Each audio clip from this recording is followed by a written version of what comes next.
د غزل مطلب ده چې اشنا مې وي تهمت په ما پورې شو، حق خدا ده چې په ما پورې شو، او د رنځ علاج په طبیبانو نشو، پاتې امید مې یو پتا پورې شو، بیا پتنګان در نه چاپېر شول ګلې، محفل د ګرم تر سبا پورې شو، او په ګوټ شراب چې د کافر کړمه زه، په ګوټ شراب چې د کافر کړمه زه،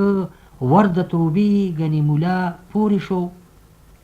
اول خو غم و د محشر را سره، او تا د غصې نه تندې ګونجې کړلو،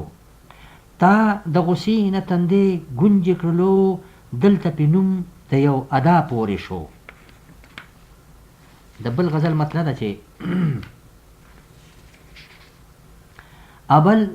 جفا و بیا وفا شوه جوړې، اول جفا و بیا وفا شوه جوړې، تورې تیارې پسې رڼا شوه جوړې، ته شوې مسکی زه په ژړا شوم ګلې، ستا د خندا سیله ادا شوه جوړې، چې شوه مسکی او مخې واړولو،